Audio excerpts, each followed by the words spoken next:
ಬೆಂಗಳೂರು ಬಿಟ್ರೆ ಮತ್ತೆ KGF ಅಲ್ಲೇ ಒಂದು ಲಕ್ಷಾಂತರ ಜನಕ್ಕೆ ಉದ್ಯೋಗ ಸಿಕ್ಕುವಂತ ವಾತಾವರಣನ ಸೃಷ್ಟಿ ಮಾಡುವಂತದ್ರಲ್ಲಿ ನಾನು ಯಶಸ್ವಿಯಾಗಿದ್ದೀನಿ. ಏನೇ ಇದ್ರು ನನ್ನ ಕಳಕಳಿ ಕಾಳಜಿ ಇಲ್ಲಿ ಸ್ಥಳೀಯವಾಗಿ ಉದ್ಯೋಗವನ್ನ ಸೃಷ್ಟಿ ಮಾಡುವಂತ ಕನಸಿಟ್ಕೊಂಡು ಬಂದಿದ್ದೆ. ಅದನ್ನ ಯಶಸ್ವಿ ಮಾಡುವಂತದ್ರಲ್ಲಿ ಮೊದಲನೇ ಘಟ್ಟವನ್ನ ಮುಟ್ಟಿದೀನಿ ಅಂತ ಬಹಳ ಹೆಮ್ಮೆಯಿಂದ ಹೇಳ್ತಾ, ಎಲ್ಲ ಕುಡಿಯೋ ನೀರಿಗೆ 7,44,00,000 ದುಡ್ಡು ಖರ್ಚಾಗ್ತಾ ಇದೆ. ಎಷ್ಟಾಗ್ತಿದೆ? 62 ಜಾಗದಲ್ಲಿ ಆಗ್ತೀವಿ. ಪ್ರತಿ ಒಂದು ಪಂಚಾಯತಿಯಲ್ಲೂ 5 ಶುದ್ಧ ಕುಡಿಯೋ ನೀರಿನ ಘಟಕಗಳನ್ನ ಮಾಡ್ತೀವಿ. 7,44,00,000 ಖರ್ಚಿನಲ್ಲಿ 3 ತಿಂಗಳಲ್ಲಿ ಪ್ರತಿ ಒಂದು ಜಾಗಕ್ಕೂ ಹೋಗ್ತೀನಿ. ಎಲ್ಲೆಲ್ಲಿ ಕುಡಿಯೋ ನೀರಿನ ಘಟಕನ ಮಾಡ್ತಾರೆ, ಪ್ರತಿ ಒಂದು ವಾರದಲ್ಲಿ 10 ದಿನದಲ್ಲಿ ಈ ರೀತಿ ಇದೇ ತರ ಮಾಡೆಲ್ ಮಾಡಬೇಕು ಅಂತ ಅಂದ್ಬಿಟ್ಟು ಹುಡುಕಿ ಮಾಡಿದೀವಿ. KGF ತಾಲೂಕಿನ ಟಿಗೊಲ್ಲಹಳ್ಳಿ ಗ್ರಾಮ ಪಂಚಾಯಿತಿ ವ್ಯಾಪ್ತಿಯ ಬಾರ್ಲಿ ಗ್ರಾಮದಲ್ಲಿ ಶಾಸಕರ ಅನುದಾನದಲ್ಲಿ ಸುಮಾರು 12 ಲಕ್ಷ ರು ವೆಚ್ಚದಲ್ಲಿ ನೂತನವಾಗಿ ನಿರ್ಮಿಸಿರುವ ಶುದ್ಧ ಕುಡಿಯುವ ನೀರಿನ ಘಟಕವನ್ನು ಇಂದು ಕ್ಷೇತ್ರದ ಶಾಸಕಿ ಶ್ರೀಮತಿ ರೂಪಕಲಾ ಎಂ ಶಶಿಧರ್ ಅವರು ಉದ್ಘಾಟಿಸಿದರು. ಈ ಸಂದರ್ಭದಲ್ಲಿ ಗ್ರಾಮ ಪಂಚಾಯಿತಿ ಸದಸ್ಯರಾದ ಚೌಡಪ್ಪ, ಮುಖಂಡರಾದ ಆಮು ಲಕ್ಷ್ಮೀನಾರಾಯಣ, ಸುರೇಂದ್ರಗೌಡ, ಪದ್ಮನಾಭ ರೆಡ್ಡಿ, NTR ರಾಜಪ್ಪ, ಕೇಶವರೆಡ್ಡಿ ಹಾಗೂ ಎಲ್ಲ ಮುಖಂಡರುಗಳು ಹಾಜರಿದ್ದರು.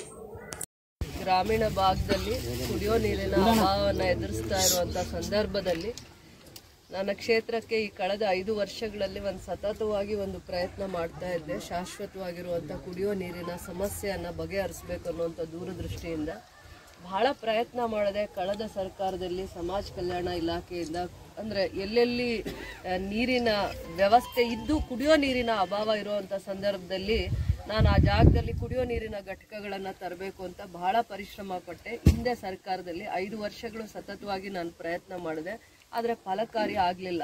ಆದರೆ ಈ ಸತಿ ನಾವು ನಮ್ಮ ಸರ್ಕಾರ ಬಂದಾದ್ಮೇಲೆ ನನ್ನ ಮೊದಲನೇ ಕಾರ್ಯಕ್ರಮ ಆದ್ಯತೆ ಕೂಡ ಏನಾಗಿದೆ ಅಂದರೆ ಪ್ರತಿ ಹಳ್ಳಿಯಲ್ಲೂ ಕೂಡ ಕುಡಿಯೋ ನೀರಿನ ವ್ಯವಸ್ಥೆ ಮಾಡ್ತೀನಿ. ನೀರು ಕೊಡ್ತಾರೆ, ಪಂಚಾಯತಿಯಿಂದ ನೀರು ಕೊಡ್ತಾರೆ. ನೀರು ಸಿಗ್ಲಿಲ್ಲ ಅಂದ್ರೆ ರೈತರ ಹತ್ರ ತಗೊಂಡು ಕೊಡ್ತಾರೆ, ಟ್ಯಾಂಕರ್ ಮುಖಾಂತರ ತಗೊಂಡ್ಬರ್ತಾರೆ.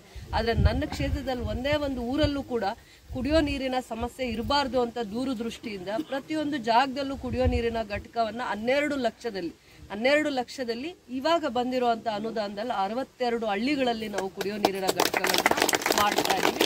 ಒಂದು ಘಟಕಕ್ಕೆ ವೆಚ್ಚ ಎಷ್ಟಾಗುತ್ತೆ ಅಂದ್ರೆ ಮತ್ತೆ 3 ರಿಂದ 5 ವರ್ಷಗಳ ಕಾಲ ಯಾರು ಏಜೆನ್ಸಿ ನಾವು ಕುಡಿಯೋ ನೀರಿನ ಘಟಕವನ್ನ ಮಾಡಿಸಿರ್ತೀವಿ ಅವರೇ 5 ವರ್ಷ ಮೇಂಟೈನ್ ಮಾಡಬೇಕಾಗತ್ತೆ. ಏನೇ ಸಮಸ್ಯೆ ಬಂದರೂ ಕೂಡ ಅದರಿಂದ ಪಂಚಾಯತಿಗೆ ಹ್ಯಾಂಡ್ ಓವರ್ ಮಾಡಿದ್ರೆ ಪಂಚಾಯತಿಯವ್ರು ಮಾಡಬೇಕಾಗತ್ತೆ. ಆ ರೀತಿ ಒಂದು ವ್ಯವಸ್ಥಿತವಾಗಿರುವಂತ ಆಲೋಚನೆ ಇಟ್ಕೊಂಡೇ ಮಾಡಿದೀವಿ.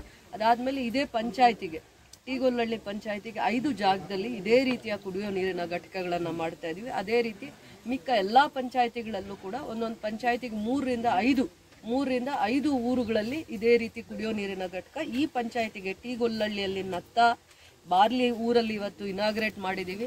ಈ ಊರಿಗೆ ಬಂದಿದ್ದೆ. ಈ ಜನಗಳು ತುಂಬಾ ಅಭಿಮಾನದಿಂದ ಗೌರವದಿಂದ ನನ್ನ ಜೊತೆ ನಡ್ಕೊಂಡಿದ್ದಾರೆ. ಆದರೆ ಒಂದು ಅವರಿಗೆ ಕೊರಗಿತ್ತು, ಏನೋ 1-2-3 ನಾವು ಪದೇ ಸಮಸ್ಯೆಗಳಿದ್ದಾಗ ಹೇಳ್ಕೊಂಡಿದ್ವಿ, ಅದನ್ನ ನಡ್ಕೊಂಡಿರ್ಲಿಲ್ಲ ಅಂತ ಅಂದ್ಬಿಟ್ಟು. ಅದಕ್ಕೆ ನಾನು ಅವತ್ತು ಮಾತು ಕೊಟ್ಟಿದ್ದೆ, ಈ ಚುನಾವಣೆಯಲ್ಲಿ ನನ್ನ ಕೈ ಹಿಡೀರಿ, ಆಶೀರ್ವಾದ ಮಾಡಿ, ನಾನು ಮತ್ತೆ ಬರೋವಾಗ ಬರೀ ಕೈಯಲ್ಲಿ ಬರಲ್ಲ, ನಿಮ್ಮ ಊರಲ್ಲಿ ಏನೋ ಒಂದು ಸಮಸ್ಯೆನ ಬಗೆಹರಿಸೇ ನಾನು ಕಾಲಿಡ್ತೀನಿ ಅಂತ ಅಂದ್ಬಿಟ್ಟು ಮಾತು ಕೊಟ್ಟೆ ನಾನು ಹಬ್ಬದ ದಿನ ಆಚೆ ಹೋಗಿದ್ದೆ ಊರಲ್ಲಿ. ಅದೊಂದು ನನ್ನ ಮನಸ್ಸಲ್ಲಿ ಕೊರಿತಾ ಇತ್ತು, ಯಾವ ಊರಲ್ಲಿ ನಾನು ಏನೋ ಒಂದು ಮಾತು ಕೊಟ್ಟಿರ್ತೀನಿ, 1-2 ಸಮಸ್ಯೆಗಳನ್ನ ಬಗೆಹರಿಸ್ತೀನಿ ಅಂತ. ಖಂಡಿತವಾಗೂ ಬರೀ ಒಂದು ಊರಿನ ಸಮಸ್ಯೆ ಬಗೆಹರಿಸೋಕ್ಕೆ ನಾನು ಯೋಚನೆ ಮಾಡಿಕೊಂಡು ಈ ಕ್ಷೇತ್ರದಲ್ಲಿ ಕಾಲಿಟ್ಟಿಲ್ಲ. ಇಡೀ ನಮ್ಮ ಕೋಲಾರ ಜಿಲ್ಲೆಯಲ್ಲಿ ಓದಿರೋಂಥ ವಿದ್ಯಾವಂತರಿಗೆ, ಯುವಕರಿಗೆ, ಹೆಣ್ಮಕ್ಕಳಿಗೆ, ವಿಶೇಷವಾಗಿ 10-15 ವರ್ಷಗಳಿಂದ ಉದ್ಯೋಗನ ಕಳ್ಕೊಂಡು ಸಿಗದೆ ವಿದ್ಯಾವಂತ ಯುವಕರು ಪರದಾಡ್ತಾ ಇದ್ದಾರೆ, ಕೆಲಸಗಳು ಸಿಗದೆ. ಅಂತವರಿಗೆ ಉದ್ಯೋಗವನ್ನ ಸೃಷ್ಟಿ ಮಾಡಬೇಕು, KGF ನೆಲದಲ್ಲಿ ಉದ್ಯೋಗ ಕ್ರಾಂತಿಯನ್ನ ತರಬೇಕು ಅನ್ನುವಂಥ ಒಂದು ದೂರದೃಷ್ಟಿ ಇಟ್ಕೊಂಡು ನನ್ನೆಲ್ಲಾ ಪರಿಶ್ರಮನ ಮಾಡಿದ್ದೀನಿ. 5 ವರ್ಷಗಳ ಕಾಲ ಪರಿಶ್ರಮ ಮಾಡಿದೆ. ಆ ಪರಿಶ್ರಮ ಇವತ್ತು ಫಲದಾಯಕವಾಗಿದೆ. ಯಾವ ರೀತಿ ಫಲದಾಯಕವಾಗಿದೆ ಅಂತಂದ್ರೆ, ಹಿಂದೆ ನೆಹರು ಕಾಲದಲ್ಲಿ, KC ರೆಡ್ಡಿ ಅವ್ರ ಕಾಲದಲ್ಲಿ, MV ಕೃಷ್ಣಪ್ಪ ಅವರು ಇದ್ದ ಕಾಲದಲ್ಲಿ ಜಾಗವನ್ನ ಕೊಟ್ಟಿರ್ತಾರೆ. ಮೈನ್ಸ್ ಅಲ್ಲಿ ಕೆಲಸ ಮಾಡ್ತಾ ಇರೋಂಥವ್ರಿಗೆ ಪರ್ಯಾಯವಾಗಿ ಉದ್ಯೋಗ ಸಿಗ್ಲಿ ಅಂತ ಅಂದ್ಬಿಟ್ಟು ಅಂತ ಉದ್ಯೋಗ ಸೃಷ್ಟಿ ಮಾಡೋದಕ್ಕೆ ಬೆಮ್ಮೆಲ್ಗೆ ಡಿಫೆನ್ಸ್ ಎಕ್ವಿಪ್ಮೆಂಟ್ಸ್ ಮಾಡೋದಕ್ಕೋಸ್ಕರ 1,850 ಎಕರೆನ 50ರಲ್ಲಿ ಕೊಟ್ಟಿರ್ತಾರೆ. 1950ರಲ್ಲಿ 56ರಲ್ಲಿ ಜಾಗ ಹಂತವಾಗಿ ಕೊಟ್ಕೊಂಡು ಬರ್ತಾರೆ. ಆ ಜಾಗನ ಬೆಮೆಲ್ ಅವರು ಸರಿಯಾದ ರೀತಿ ಉಪಯೋಗ ಮಾಡಿಕೊಂಡು ಇಲ್ಲಿರುವಂತ ಸ್ಥಳೀಯರಿಗೆ ಉದ್ಯೋಗ ಅವಕಾಶಗಳನ್ನು ಸೃಷ್ಟಿ ಮಾಡಿದೆ. 1,000 ಎಕರೆ ಜಾಗನ 50-60 ವರ್ಷಗಳ ಕಾಲ ಹಂಗೆ ಏನೂ ಉಪಯೋಗ ಮಾಡ್ಕೊಳ್ದೆ ಉದ್ಯೋಗನೂ ಸೃಷ್ಟಿ ಮಾಡಿದೆ. ಓದ್ಕೊಂಡಿರುವಂಥ ವಿದ್ಯಾವಂತರಿಗೆ ಹಾಗೆ ಇಟ್ಕೊಂಡಿದ್ರು. ಅಂಥ ಜಾಗನ ನನಗೆ 5 ವರ್ಷ ನನ್ನ ಜನತೆ ನನ್ನನ್ನು ನಂಬಿ ಅವಕಾಶ ಕೊಟ್ಟಂಥ ಸಂದರ್ಭದಲ್ಲಿ ಜಾಗನ ಗುರ್ತಿಸೋ ಅಂತ ಕೆಲಸ ಮಾಡಿದ್ದೀನಿ. ಗುರುತಿಸಿದ್ದೇ ಅಲ್ಲ, ಯಶಸ್ವಿಯಾಗಿ ನನ್ನ ಸರ್ಕಾರದಲ್ಲಿ ಆ ಜಾಗ ಎಲ್ಲಿದೆ ಅಂತ ಗುರುತಿಸಿ ಆ ಜಾಗನ ಮತ್ತೆ ಇಂಡಸ್ಟ್ರೀಸ್ ಆ ಜಾಗದಲ್ಲಿ ಬರೋ ಅಂಥ ಜಾಗದಲ್ಲಿ ಬೆಂಗಳೂರು ಬಿಟ್ಟರೆ ಮತ್ತೆ KGF ಅಲ್ಲೇ 1 ಲಕ್ಷಾಂತರ ಜನಕ್ಕೆ ಉದ್ಯೋಗ ಸಿಕ್ಕುವಂಥ ವಾತಾವರಣನ ಸೃಷ್ಟಿ ಮಾಡೋ ಅಂಥದ್ರಲ್ಲಿ ನಾನು ಯಶಸ್ವಿಯಾಗಿದ್ದೀನಿ.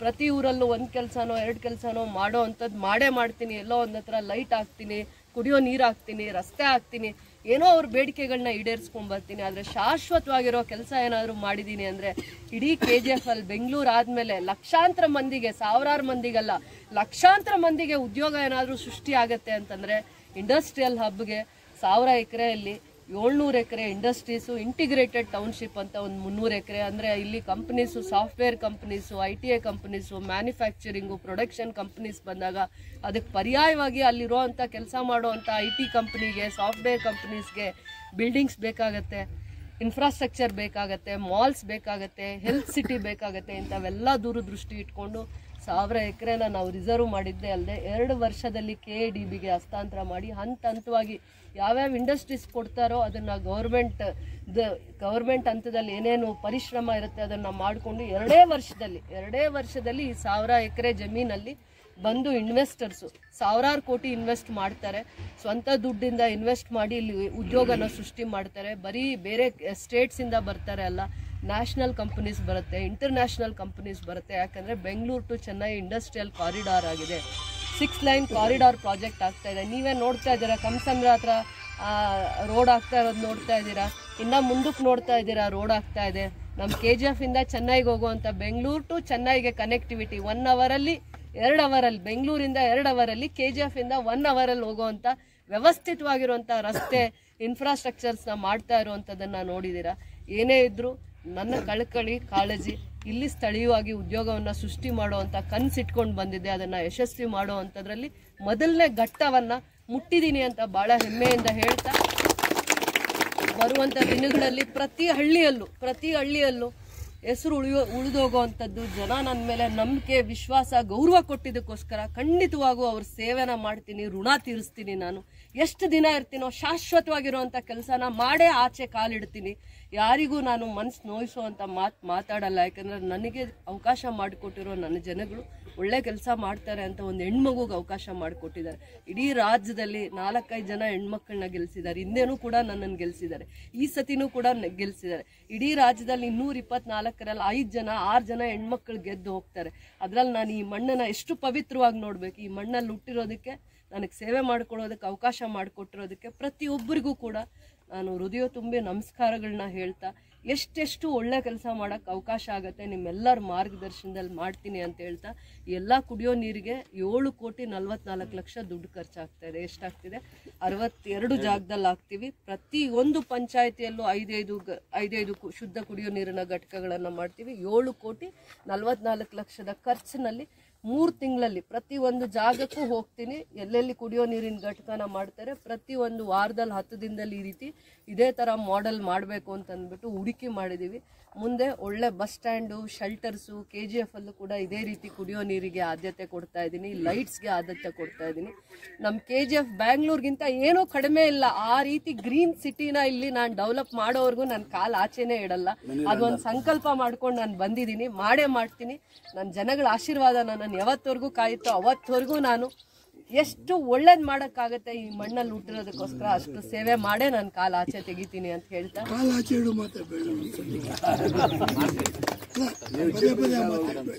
APMC ಮಾರ್ಕೆಟ್ದು ಕೂಡ ಇನ್ನೊಂದು 15 ದಿನದಲ್ಲಿ DPR ಮಾಡಲಿಕ್ಕೆ ಬರ್ತಾರೆ. ಆ ದಿನ ಅಲ್ಲೇ ನಾನು ಪ್ರೆಸ್ ಮೀಟ್ ಮಾಡ್ತೀನಿ. APMC ಮಾರ್ಕೆಟ್ಗೂ ಕೂಡ ನಮ್ಗೆ 2 ಕೋಟಿ ಗ್ರಾಂಟ್ಸ್ ಕೊಟ್ಟಿದ್ದಾರೆ.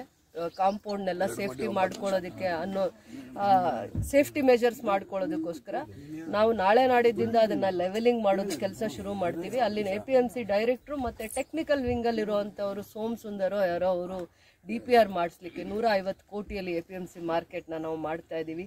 ಇನ್ನು ಕೋಲಾರ ಜಿಲ್ಲೆಯಲ್ಲಿ ಒಂದು 10 ಎಕರೆ ಜಾಗ ಕೊಟ್ಟಿಲ್ಲ, ನಾವು 30 ಎಕರೆ ಜಾಗ ಗುರುತಿಸಿದ್ದೀವಿ. ನ್ಯಾಷನಲ್ ಹೈವೇಲಿ ಜಾಗ ಕೊಡ್ಸಿದ್ದೀನಿ. 150 ಕೋಟಿಯಲ್ಲಿ ನಮ್ಮ ರೈತರಿಗೋಸ್ಕರ APMC ಮಾರ್ಕೆಟ್ ಮಾಡ್ತೀನಿ, ಸೀಸನಲ್ ಮಾರ್ಕೆಟ್ಸ್ ಮಾಡ್ತೀನಿ. ಹಣ್ಣಿನ ವ್ಯಾಪಾರ ಮಾಡೋರು, ಹೂವು ವ್ಯಾಪಾರ ಮಾಡೋರು, ತರಕಾರಿ ವ್ಯಾಪಾರ ಮಾಡೋರು ಯಾರು ಅಯ್ಯೋ ಅಂತ ಚೆನ್ನೈಗೆ ಹೋಗೋದು, ಆಂಧ್ರಾಗೆ ಹೋಗೋದು, ಒಡ್ಡಳ್ಳಿಗೆ ಹೋಗೋದನ್ನ ನಿಲ್ಲಿಸ್ಬೇಕು ಅಂತ ಎಲ್ಲ ವ್ಯವಸ್ಥೆ ಇರುವಂಥದ್ದು, ಕೋಲ್ಡ್ ಸ್ಟೋರೇಜು ಎಲ್ಲ ವ್ಯವಸ್ಥೆ ಇರುವಂಥದ್ದು, ಸಮರ್ಪಕವಾಗಿರುವಂಥ APMC ಮಾರ್ಕೆಟು 150 ಕೋಟಿಯಲ್ಲಿ ಮಾಡ್ತೀನಿ. ಅದು ನನ್ನ ಸಂಕಲ್ಪ. ಇವೆರಡೂ ನನ್ನ ದೂರದೃಷ್ಟಿ ಇತ್ತು. ನನ್ನನ್ನು ನಂಬಿದ್ದಂಥ ನನ್ನ ನಾಯಕರು, ನನ್ನನ್ನು ಮುಂದೆ ನಡೆಸಿದ್ದಂಥ ಎಲ್ಲ ಮುಖಂಡರು ನನ್ನ ಮೇಲೆ ನಂಬಿಕೆ ಇಟ್ಟು, ವಿಶ್ವಾಸ ಇಟ್ಟು, ನನ್ನ ಹೆಜ್ಜೆ ಹೆಜ್ಜೆಯಲ್ಲೂ ನನ್ನ ಕಷ್ಟದಲ್ಲಿ ಸುಖದಲ್ಲಿ ಒಳ್ಳೆ ಮಾರ್ಗದರ್ಶನ ಕೊಟ್ಟು ನನ್ನನ್ನು ಮುಂದೆ ನಡೆಸಿರೋರಿಗೆ ಗೌರವ ತರಬೇಕು ಅಂತ ಇವೆಲ್ಲ ಕೆಲಸಗಳನ್ನ ಮಾಡೋ ಸಂಕಲ್ಪ. ಹೆಜ್ಜೆ ಹೆಜ್ಜೆಯಲ್ಲೂ ನನ್ನ ಸರ್ಕಾರ ಬಂದಿರೋದ್ರಿಂದ ನನಗೆ ಭಾಳ ಖುಷಿ ಇದೆ. ಸರ್ಕಾರದ ಜೊತೆ ಪ್ರತಿ ಕುಟುಂಬನ ಇವತ್ತು ಗ್ಯಾರಂಟಿ ಪ್ರೋಗ್ರಾಮ್ಗಳನ್ನ ಕೊಡ್ತಾ ಕೆಲವೊಂದು ಮನೆಗಳನ್ನ ಬಡವ್ರು ಯಾರಿದ್ದಾರೆ, ಕಡು ಬಡವ್ರು ಯಾರಿದ್ದಾರೆ ಅಂತ ಕುಟುಂಬಗಳನ್ನ ಪೋಷಣೆ ಮಾಡುವಂಥ ಗ್ಯಾರಂಟಿ ಕಾರ್ಯಕ್ರಮಗಳನ್ನ ತಂದಿದ್ದಾರೆ. ಪ್ರತಿಯೊಂದು ತಾಯಿಯನ್ನ ಗೌರವಿಸ್ತಾ ಇದ್ದಾರೆ ನಮ್ಮ ಕಾಂಗ್ರೆಸ್ ಸರ್ಕಾರದಲ್ಲಿ. ಇಂಥ ಕಾರ್ಯಕ್ರಮಗಳನ್ನ ಕೊಟ್ಟು ಆರ್ಥಿಕವಾಗಿ ಚೈತನ್ಯ ತುಂಬಿಸಿ ಆ ಕಷ್ಟದಲ್ಲಿರುವಂಥ ಕುಟುಂಬಗಳನ್ನ ಹೊರಗಡೆ ತರುವಂಥದ್ದು, ಸುಧಾರಿಸುವಂಥ ದೂರದೃಷ್ಟಿ ನಮ್ಮ ಸರ್ಕಾರಕ್ಕಿದೆ ಅಂತ ಹೇಳ್ತಾ, ನಮ್ಮ ಸರ್ಕಾರ ಎಷ್ಟು ದಿನ ಅಧಿಕಾರದಲ್ಲಿರುತ್ತೋ ಅಷ್ಟು ದಿನ ಬಡವ್ರ ಸೇವೆ ಮಾಡ್ತೀನಿ ಅಂತ ನಾನು ಹೇಳ್ತೀನಿ ನಿಮ್ಮೆಲ್ಲ.